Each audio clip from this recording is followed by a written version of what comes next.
بسم اللہ الرحمن الرحیم والصلاة والسلام علی سید الانبیاء والمرسلین نبینا محمد وعلی آلہ وصحبہ اجمعین وبعد۔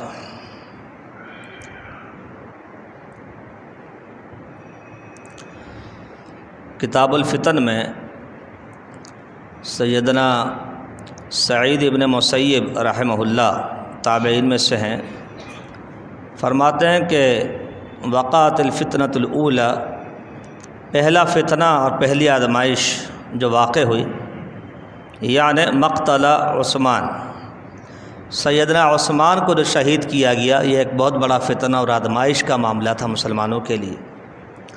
فلم یبق من اصحاب بدر احد، تو سمجھ لیں کہ اس فتنے کے وقت یا اس فتنے کے بعد اصحاب بدر باقی نہ رہے، اصحاب بدر باقی نہ رہے۔ ثم وقعت الفتنۃ الثانیہ، پھر دوسرا فتنہ اور آزمائش کا دور آیا، یعنی الحرہ، حرہ کا واقعہ ہوا۔ فلم یبقى من اصحاب الحدیبیۃ احد،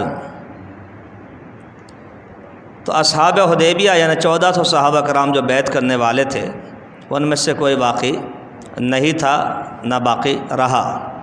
واقعہ حرہ جو ہے آپ کو پتہ ہے کہ بیت اللہ پہ جو سنگ باری کا واقعہ ہوا تھا دور یزید میں، اور عبداللہ ابن زبیر رضی اللہ تعالیٰ عنہ کی گرفتاری کے لیے، تو یہ بھی ایک بہت ہی پریشان کن حادثہ اور واقعہ اور فتنہ اور آزمائش تھی مسلمانوں کے لیے۔ فرماتے ہیں ثم وقعت الفتنۃ الثالثہ، پھر تیسرا حادثہ اور تیسرا فتنہ اور آزمائش سے مسلمانوں کا واسطہ پڑا۔ فلم ترتفع وبالناس طباخ، اور وہ پھر ختم ہونے کا اس نے نام نہیں لیا، یہاں تک کہ لوگوں کی عقل جو ہے وہ رخصت ہو گئی۔ تو فتنوں کے دور میں اس ترتیب سے صحابہ کرام بھی رخصت ہوئے، جیسے جیسے وہ رخصت ہوتے رہے آزمائشی اور فتنے بڑھتے رہے، یہ اس طرف اشارہ ہے۔ اور آپ یہ بھی دیکھ لیں کہ وہ صحابہ کے شاگردوں میں سے ہیں، اور وہ سیدنا عثمان کا جو واقعہ ہے شہادت کا، اس کو ذکر کرتے، واقعہ حرہ کو ذکر کرتے، جبکہ واقعہ حرہ سے پہلے واقعہ کربلا بھی ہے، مگر وہ اس کو ذکر نہیں کرتے۔ اس کا مطلب یہ نہیں کہ واقعہ کربلا ہوا ہی نہیں، واقعہ کربلا تو ہوا ہے، مگر اس میں وہ مبالغہ آرائی، وہ رنگ آمیزی جو کر دی گئی ہے یا اس کو جس قدر اہمیت دے دی گئی ہے، وہ اس دور تک موجود نہیں تھی، ورنہ وہ اس کا بھی ذکر کرتے۔ اگر کوئی بہت بڑا مارکا ہوتا نا، وہ یا بہت بڑا کوئی آزمائش کا سبب ہوتا، تو سعید ابن مسیب اس کا بھی ذکر کرتے، حالانکہ وہ واقعہ حرہ سے پہلے ہوا ہے۔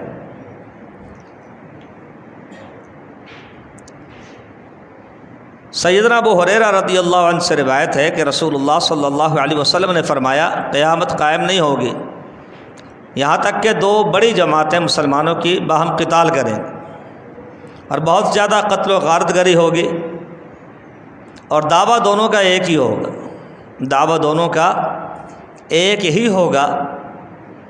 اس سے مراد سیدنا امیر معاویہ رضی اللہ عنہ اور سیدنا علی رضی اللہ عنہ کے مابین جو مارکے ہوئے وہ مراد ہے، جسے صفین سے تعبیر کیا جاتا، جنگ صفین۔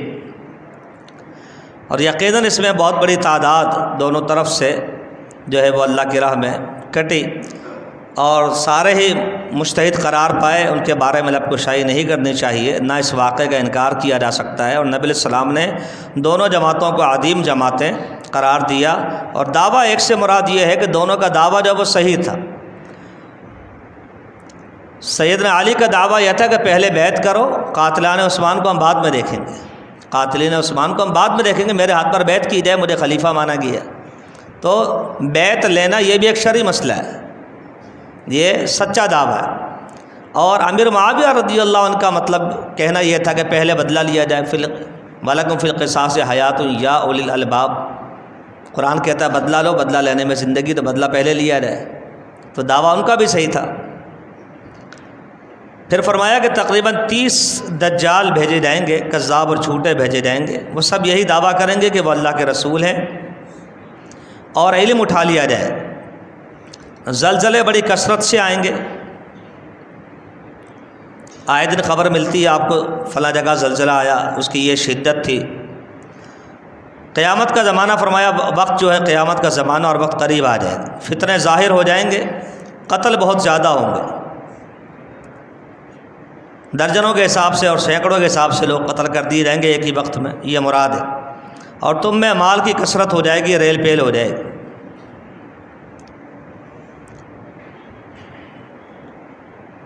ہمارا دعویٰ یہ ہے کہ جی حالات خراب ہو گئے، لیکن حقیقت یہ ہے کہ مال بھی زیادہ ہو گیا۔ اگر آپ 20 سال پیچھے جائیں تو تنخواہوں کی ریشو کیا تھا؟ 5,000 7,000 13,000 بس یہی تھا، اور آج 50,000 80,000 لاکھ۔ تو فرمایا مال کثرت سے ہو جائے گا، ریل پیل ہو جائے گی، مال والا خیال کرے گا کہ اس کا صدقہ کون قبول کرے گا۔ آج بہت سے لوگ کہتے ہیں کہ جی وہ صدقے کے پیسے دینے کو بندہ نہیں ملتا، ویسے تو صاحب کے ہاتھ ہی ماشاءاللہ پھیلے ہوئے ہیں الا ماشاءاللہ، لیکن مستحق ڈھونڈے تو بڑی مشکل سے شاید کوئی ملے آپ، اگر آپ واقعی پڑتال کرنے والے ہوں۔ ضرورت مند ہے، ختم نہیں ہو گئے، مگر ہر شخص لینا چاہتا ہے، اور صدقے کا سن کے بہت سے لوگ انکار کر دیتے ہیں کہ نہیں جی ہم صدقہ نہیں کھاتے۔ ہمارے ایک دوست ہیں، انہوں نے صاحب خیر لوگ اور یتیموں کے درمیان ایک ملاقات کا سلسلہ رکھا کہ بھئی یہ یتیم ہیں، مستحق ہیں اور واقعتاً یتیم ہیں، اگر آپ ان کی سرپرستی کریں ہم ملوا دیتے ہیں آپ کو۔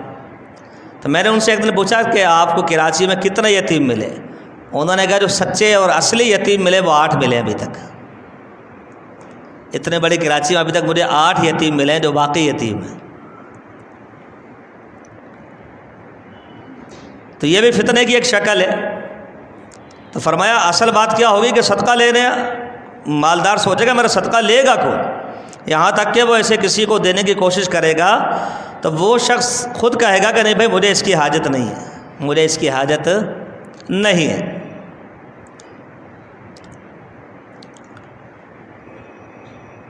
لوگ بڑی بڑی عمارتوں کے متعلق باہم فخر کریں گے، ذکر کریں گے ہم خاندانی سلسلے، ہم بھی پہلے بہت بڑے بڑے گھروں میں رہتے تھے، یہ آپ چھوٹے چھوٹے دڑبوں میں آ گئے، ابھی پھر میں یہ بنا رہا ہوں، پلادہ بنا رہا ہوں، میں یہ بنا رہا ہوں۔ بلڈنگیں بڑی کثرت سے ہو جائیں گی اور منظر آپ کے سامنے ہیں، بلڈنگیں ہی بلڈنگیں، منزلیں ہی منزلیں۔